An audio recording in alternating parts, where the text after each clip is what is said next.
Capítulo 13. Una estación receptora y emisora para el pensamiento. El 12º paso hacia la riqueza. Hace más de 20 años, el autor, que entonces trabajaba con el ya fallecido Dr. Alexander Graham Bell y con el Dr. Elmer R. Gates, vio que el cerebro humano es tanto una estación receptora como emisora para la vibración del pensamiento. De un modo similar al empleado por el principio de la radiodifusión, todo cerebro humano es capaz de captar las vibraciones de pensamiento que están siendo emitidas por otros cerebros. En conexión con la afirmación antedicha, comparemos y consideremos la descripción de la imaginación creativa, tal y como ha sido planteada en el capítulo sobre la imaginación. La imaginación creativa es el aparato receptor del cerebro que recibe los pensamientos emitidos por los cerebros de los demás. Funciona como la agencia de comunicación entre la mente consciente o razonadora de la persona y las 4 fuentes de las que uno puede recibir estímulos de pensamiento. Cuando se ve estimulada o elevada a un grado más alto de vibración, la mente se hace más receptiva al pensamiento que le llega por medio de fuentes exteriores. Este proceso de elevación surge a través de las emociones positivas o también de las emociones negativas. Las vibraciones del pensamiento se pueden incrementar a través de las emociones. Las vibraciones de una velocidad extremadamente alta son las únicas recogidas y llevadas por el éter de un cerebro al otro. El pensamiento es energía que viaja a una velocidad sumamente alta de vibración. El pensamiento que ha sido modificado o mejorado por cualquiera de las principales emociones vibra a una velocidad mucho mayor que el pensamiento común. Y es este tipo de pensamiento el que pasa de un cerebro al otro, a través de la maquinaria de transmisión del mismo cerebro humano. La emoción del sexo encabeza la lista de las emociones humanas, al menos en cuanto a su intensidad y fuerza impulsora se refiere. El cerebro que ha sido estimulado por la emoción del sexo funciona a mucha más velocidad que cuando esa emoción está inactiva o ausente.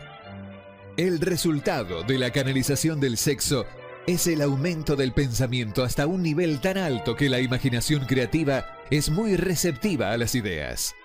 Por otro lado, cuando el cerebro trabaja a una velocidad rápida, no solo atrae pensamientos e ideas emitidas por otros cerebros, sino que proporciona a los propios pensamientos ese mismo sentimiento, que es esencial para que el subconsciente intercepte los pensamientos y actúe con ellos. Así, verá que el principio de la transmisión es el factor a través del cual usted mezcla el sentimiento o emoción con sus pensamientos y los pasa a su subconsciente.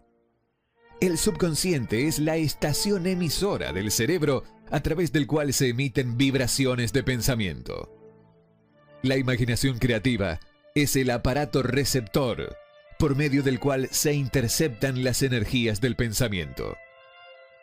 Junto con los factores importantes de la mente subconsciente y la facultad de la imaginación creativa, que constituyen los grupos para enviar y recibir mensajes de su maquinaria de transmisión mental, se considera ahora el principio de autosugestión, que es el medio para poner en funcionamiento su estado de transmisión.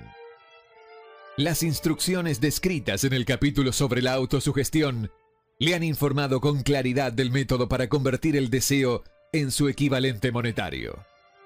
El manejo de su estación radiodifusora mental es un procedimiento relativamente simple. Solo ha de tener en cuenta 3 principios que debe aplicar cada vez que desee utilizar su estación radiodifusora: el subconsciente, la imaginación creativa y la autosugestión. Ya hemos descrito los estímulos por medio de los cuales se ponen en acción estos 3 principios, y debe recordar que el procedimiento empieza con el deseo. Las mayores fuerzas son intangibles. La depresión llevó al mundo al borde del límite del entendimiento de las fuerzas que son intangibles y pasan desapercibidas. A lo largo del tiempo transcurrido, el hombre ha dependido en exceso de los sentidos físicos y ha limitado su conocimiento al de las cosas físicas que podía ver, tocar, pesar y medir. Estamos entrando ahora en la más maravillosa de todas las épocas, que nos enseñará algo de las fuerzas intangibles del mundo que nos rodea. Probablemente lleguemos a aprender, a medida que transitamos por esta época, que el otro yo es mucho más poderoso que el yo físico que vemos reflejado en un espejo. A veces, las personas hablan con liviandad acerca de lo intangible, de las cosas que no pueden percibir a través de sus 5 sentidos. Cuando los oímos hablar, debemos recordar que todos nosotros nos hallamos controlados por fuerzas que son invisibles e intangibles. La humanidad en su totalidad carece del poder para enfrentarse con la fuerza intangible existente en las olas del océano, y mucho menos para controlarla. El hombre no posee la capacidad mínima para comprender la fuerza intangible de la gravedad, que mantiene a este pequeño planeta suspendido en el cosmos, e impide que el hombre se caiga en él, y mucho menos comprende el poder que esa fuerza controla. Nos encontramos sometidos por la fuerza invisible de una tormenta, y nos sentimos igual de impotentes ante la presencia de la fuerza intangible de la electricidad. Pero el hombre ni siquiera sabe qué es la electricidad, de dónde proviene, o cuál es su propósito. Pero esto no representa en absoluto el fin de la ignorancia del hombre en relación con las cosas que no se ven y que son intangibles. Tampoco comprende la fuerza intangible y la inteligencia existente en el suelo de la tierra, la fuerza que le proporcionan los alimentos que ingiere, la ropa que se pone, el dinero que lleva en los bolsillos. La sorprendente historia del cerebro. En último término, aunque no sea lo menos importante, el hombre, a pesar de su cultura y de su educación, comprende muy poco o nada acerca de la fuerza intangible del pensamiento, la mayor de todas las intangibles. Sabe muy poco acerca del cerebro físico y su vasta red de intrincada maquinaria a través de la cual se traslada el poder del pensamiento para convertirse en su equivalente material. Sin embargo, entramos en una época que ofrecerá una nueva luz sobre el tema. Los hombres de ciencia han empezado a dedicar su atención al estudio de ese órgano tan maravilloso que es el cerebro, y, aun cuando todavía se encuentran en la fase de jardín de infancia de sus estudios, han descubierto ya conocimientos suficientes como para saber que el panel central del cerebro humano, el número de líneas que las células cerebrales conectan entre sí, es igual a una unidad seguida por 15 millones de ceros.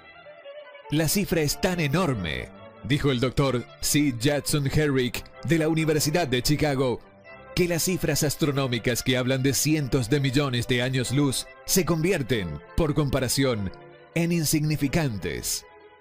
Se ha determinado que en el córtex cerebral hay entre 10.000 y 14.000 millones de células nerviosas, y sabemos que están dispuestas según una pauta establecida. Tales disposiciones no son casuales, sino ordenadas. Métodos de electrofisiología desarrollados recientemente han detectado la existencia de corrientes desde células muy precisas. También fibras con microelectrodos, amplificados con tubos de radio, han registrado diferencias de potencial de 1/1000ª de voltio. Es inconcebible que una red de maquinaria tan intrincada exista con el exclusivo propósito de transmitir las funciones físicas correspondientes al crecimiento y mantenimiento del cuerpo. ¿Acaso no parece posible que ese mismo sistema, que da a miles de millones de células cerebrales los medios para comunicarse entre sí, proporcione también los medios de comunicarse con otras fuerzas intangibles?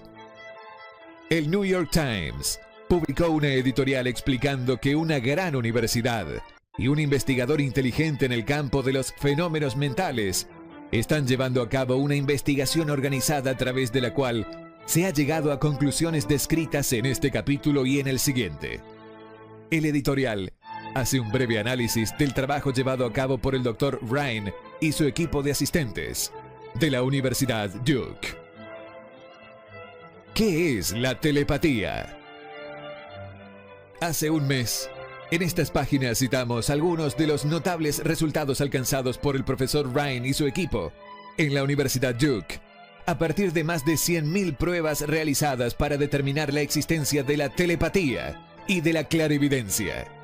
Estos resultados fueron resumidos en los 2 primeros artículos publicados en la revista Harper's. En el segundo de ellos, que ha sido publicado ahora, su autor, E. H. Wright, intenta sintetizar lo que se ha aprendido o qué parece razonable inferir en relación con la exacta naturaleza de estos modos de percepción extrasensorial. Como resultado de los experimentos del profesor Ryan, algunos científicos ahora creen que es muy probable la existencia de la telepatía y de la clarividencia.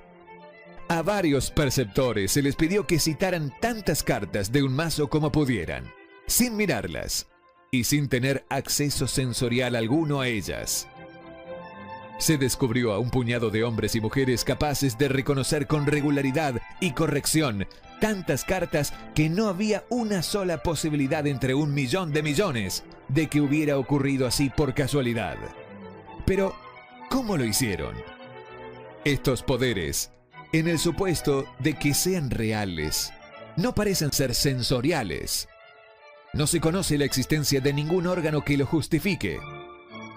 Los experimentos funcionaron bien no solo en la misma habitación, sino incluso a distancias de varios centenares de kilómetros. En opinión del señor Wright, estos hechos eliminan también el intento de entender la telepatía o la clarividencia con el uso de teorías físicas aplicadas a la radiación. Todas las formas conocidas de energía radiante disminuyen de forma inversamente proporcional al cuadrado de la distancia recorrida. Pero eso no sucede ni con la telepatía, ni con la clarividencia. No obstante, difieren por causas físicas, del mismo modo que nuestros otros poderes mentales. En contra de una opinión muy difundida, no mejoran cuando el perceptor se haya dormido o adormecido, sino que, al contrario, aumentan cuanto más despierto y alerta está. Ryan descubrió que un narcótico disminuye el nivel de aciertos de un perceptor, mientras que un estimulante siempre lo aumenta. Al parecer, el perceptor más fiable no puede alcanzar una buena puntuación a menos que intente hacerlo lo mejor que pueda. Una de las conclusiones a las que Wright llega con cierto margen de confianza es que la telepatía y la clarividencia son un mismo y único don. Es decir, la facultad que permite ver un naipe que está boca abajo sobre una mesa parece ser la misma que le permite leer el pensamiento que reside en otro cerebro. Hay varios motivos para creer esto. Por el momento, por ejemplo, estos 2 dones se han descubierto en toda persona que disfruta de uno de ellos. En todas esas personas, ambos dones han sido de un vigor igual y casi exacto. Las pantallas, las paredes, las distancias no tienen el menor efecto sobre ninguno de ellos. A partir de esta conclusión, Wright se atreve a exponer lo que, en su opinión, no es más que un simple presentimiento, en el sentido de que también otras experiencias extrasensoriales pueden formar parte de la misma facultad, como los sueños proféticos, las premoniciones de calamidades y otras facultades similares.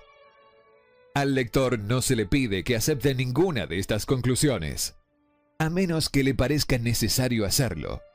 Pero las pruebas que Ryan ha recopilado siguen siendo impresionantes. ¿Cómo reunir mentes para un trabajo en equipo? A la vista del anuncio del Dr. Ryan en relación con las condiciones bajo las que la mente responde con respecto a lo que él denomina modos de percepción extrasensorial, tengo ahora el honor de añadir a su testimonio la afirmación de que yo mismo y mi grupo Hemos descubierto lo que creemos son las condiciones ideales, bajo las que es factible estimular a la mente para que, de una forma práctica, se pueda hacer funcionar el sexto sentido descrito en el capítulo que sigue. Las condiciones a las que me refiero consisten en una fuerte alianza de trabajo entre dos miembros de mi equipo y yo. Gracias a la experimentación y la práctica, hemos descubierto cómo estimular nuestras mentes, mediante la aplicación del principio utilizado en relación con los consejeros invisibles, descritos en el capítulo siguiente, de tal modo que, por medio de un procedimiento de fusión de nuestras mentes en una sola, podemos encontrar la solución a una gran variedad de problemáticas personales presentados por mis clientes. El procedimiento es muy simple. Nos sentamos ante una mesa de conferencias.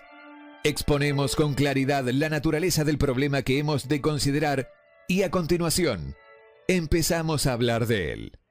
Cada uno de nosotros contribuye con aquello que se le ocurre. Lo más extraño de este método de estimulación mental es que sitúa a cada uno de los participantes en comunicación con fuentes de conocimiento desconocidas claramente, situadas al margen de nuestra propia experiencia. Si usted comprende el principio descrito en el capítulo sobre el equipo de trabajo, reconocerá sin lugar a dudas el procedimiento de mesa redonda descrito aquí como una aplicación práctica del trabajo en equipo. Este método de estimulación mental, a través de una discusión armoniosa de temas concretos, realizada entre tres personas, ilustra el empleo más sencillo y práctico de lo que es el trabajo en equipo. Al adoptar y seguir un plan similar, cualquier estudiante de esta filosofía puede entrar en posesión de la famosa fórmula Carnegie, brevemente descrita en la introducción.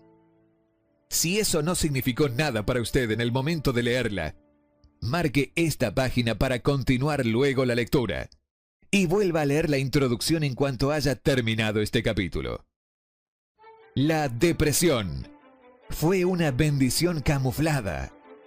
Redujo al mundo entero a un nuevo punto de partida que le da a cada persona una nueva oportunidad. La escalera del éxito nunca está atochada en lo más alto.